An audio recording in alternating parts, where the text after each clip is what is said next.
توی این ویدیو قرار راه‌های پس‌انداز کردن رو با هم مرور بکنیم. شاید بعضی از این راه‌ها اونقدر عجیب باشه که باور نکنید این راه‌ها کارسازن. شماره 1. فهرست بندی و بودجه بندی کنید. همونطور که کارهای روزانه‌تون باید طبق برنامه‌ریزی انجام بشه، برای دخل و خرجتون هم باید برنامه‌ریزی کنید. میتونید شما جدولی بکشید و جلوی هر آیتم هزینه‌های معینش رو بنویسید. مثلا هزینه اجاره خونه اگه مستاجرین، هزینه خودرو و بنزین، هزینه‌های درمانی و چکاپ ماهیانه، هزینه درس و مدرسه فرزندتون، هزینه‌هایی که برای لباس، خوراک و تفریح اختصاص میدین و بقیه موارد. از وسایل نقلیه عمومی استفاده کنید. به جای هزینه‌های سنگین کرایه روزانه میتونین از وسایل نقلیه عمومی مثل مترو و BRT استفاده کنید. مگر اینکه درآمدتون اونقدر بالا باشه که تاکسی آنلاین یا کرایه آژانس براتون ناچیزه. از محصولات تخفیفدار استفاده کنید. یکی دیگه از روش‌های پس‌انداز پول استفاده از محصولات تخفیفداره. ممکنه این تخفیف شامل خوراک، پوشاک، تفریح، سفر، کتاب و یا حتی محصولات فرهنگی دیگه باشه. میتونید توی خبرنامه سایت‌های ارائه دهنده خدمات تخفیفدار مثل تخفیفان و نتبرگ و بقیه سایت‌ها عضو بشید و از آخرین رویدادها مطلع بشید. برای کاهش هزینه‌های درمانی به بیمارستان‌های طرف قراردادتون مراجعه کنید. بیمارستانایی هستن که طرف قرارداد با بیمه‌های تکمیلی و یا بیمه‌های رایگان مثل بیمه نیروهای مسلحن. قبل مراجعه به بیمارستان حتما نوع بیمه طرف قرارداد رو چک بکنید. اگر نوع بیمه خدمات درمانی شما مشمول تخفیف و یا رایگان هست، حتما استفاده کنید. این حق شماست. راه 5.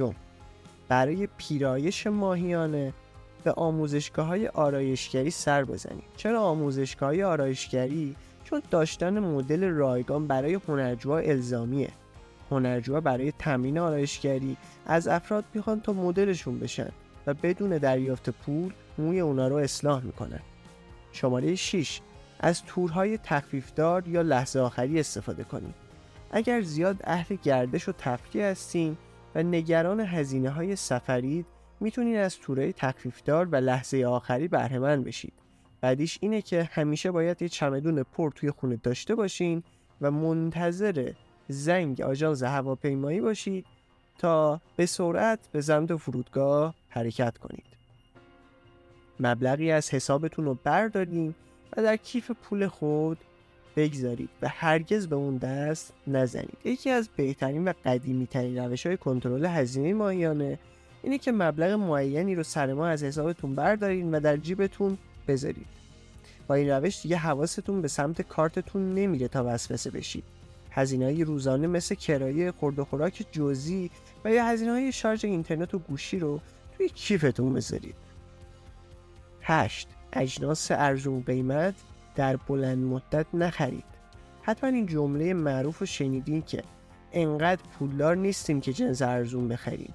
یعنی اینکه اگر شما یک بار جنس گرون قیمت خریداری کنید، به دلیل کیفیت مطلوب و با دوام‌تر بودنش این جنس دیرتر کهنه یا خراب میشه و شما مجبور نیستین سالی چند بار اون جنس رو بخرید. 9. به جای خرید محصولات فرهنگی اونا رو اجاره کنید یا به امانت بگیرید.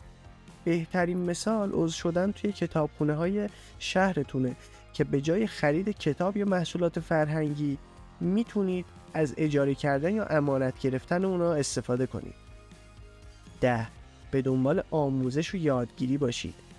بدون هیچ اطلاعی وارد سرمایه گذاری نشید. حتما کتاب‌های با موضوع بازاریابی، فروش، تبلیغات، مذاکره، مدیریت مالی و پس‌انداز رو بخونید تا هرچه بیشتر مطالعه کنید و این مطالعه بیشتر باعث میشه که بیشتر رشد کنید و با درک و آگاهی بیشتر قدم بردارید. امیدوارم از این ویدیو لذت برده باشید.